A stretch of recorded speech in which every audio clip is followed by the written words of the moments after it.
You are now effectively 1 day away from the final. At 2:30 p.m. IST, the final will begin with the toss. Hopefully it begins on time because of the rain in Mumbai. But the weather will improve. But it has been a remarkable journey for the India women's cricket team. Heading into the final against South Africa, they have had a roller coaster journey. Because if you have to look at their road to the finals, in the first game itself, the top order were tested against the disciplined Sri Lankan attack. But then afterwards, what happened with the rain coming, it took a last, if you get 9th wicket stand between Harmanpreet Kaur to ensure that, yes, Harmanpreet Kaur's 50 would rescue India in that day. Barsapara saw rain. India managed to capitalize on 4-5 dropped chances from the Sri Lankan team. And that is why they went on to win the first game by 59 runs. Match 2 versus Pakistan, dominated by the no handshake bit and continuing to show that yes, India meant business.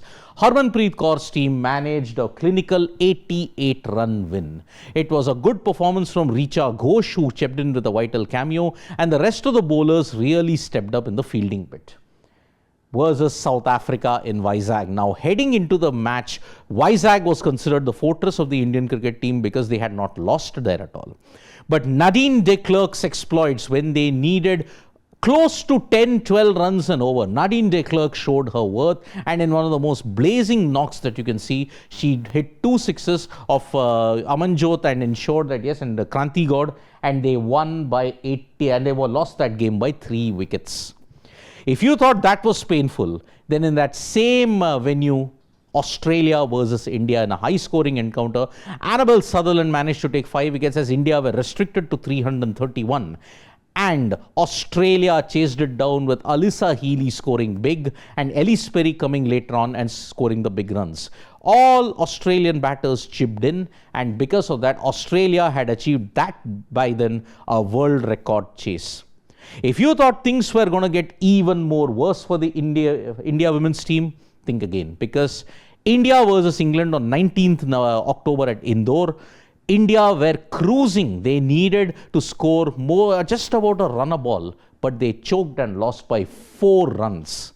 Now that was the lowest point that India women's cricket team had reached because their Sena jinx had now extended. But their Sena jinx had begun with New Zealand.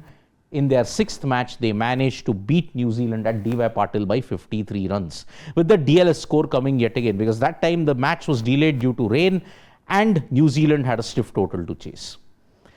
New Zealand 2020, they had beaten, India had beaten them at Junction Oval by 3 runs. After that, they lost all the games to the Sena countries in 21, 22, 23, 24. And finally in 2025 against New Zealand, they ended the jinx. Versus Bangladesh in D.Y. Patil, it was a no result, and India had all sealed their spot in the semi-final, but they would finish in 4th, where they set up a clash against Australia. But in that semi-final, Jemimah Rodrigues 127 and Harmanpreet Kaur's 88, combined with vital cameos from Deepti Sharma, Richa Ghosh, ensured India eliminated the Vizag Hoodoo. They chased down 340, which became a world record chase in India women's cricket. So heading into this match, India, remember, have lost 3 World Cup encounters to South Africa, 2017, 2022, 2025 in Vizag.